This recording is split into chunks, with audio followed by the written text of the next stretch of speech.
Thomson proposed a plum pudding model of atoms after his discovery of electrons.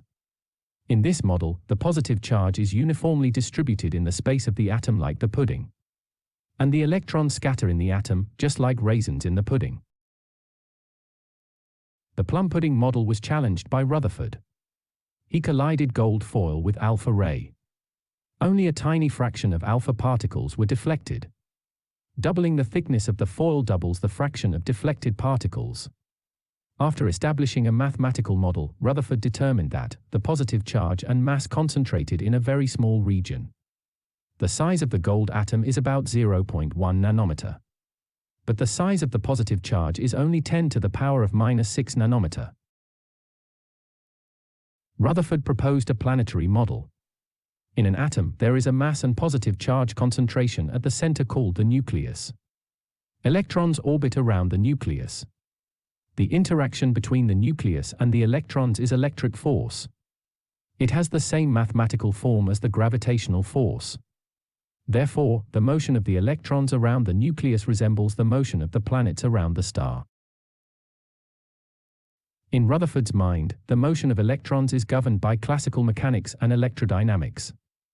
But this model has a big flaw. In classical electrodynamics, changing electric field creates magnetic field. Meanwhile, changing magnetic field creates electric field. The electric field strength and the magnetic flux density can be related by Maxwell equations. Here, I only show you two of them related to the change of fields.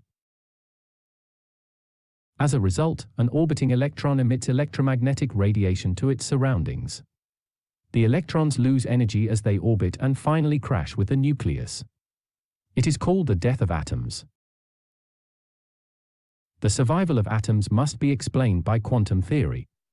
We leave this topic to the next chapter. Nevertheless, we have known that the protons and neutrons concentrated in the nucleus are responsible for the mass and charge of the atom. To represent a nucleus, the nuclear notation should be used. In this notation, X is the symbol for the element. Pay attention, the symbol should be non-italic. Z is the atomic number, which is the number of the protons in the nucleus. M is the atomic mass number, which is the sum of the numbers of the protons and neutrons in the nucleus. We know that the element is determined by the atomic number. So, X and Z provide the same information. Therefore, Z can be omitted if it is obvious. For example, every chemist and physicist knows that carbon's atomic number is 6. So, this 6 is usually omitted. However, not many people know that krypton's atomic number.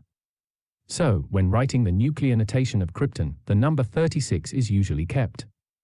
The atoms of the same atomic number but different mass numbers are isotopes. That is, they have the same number of protons, but different numbers of neutrons. For example, carbon has 3 common isotopes. Their atomic mass numbers are 12, 13, and 14, respectively. They can be called carbon 12, carbon 13, and carbon 14.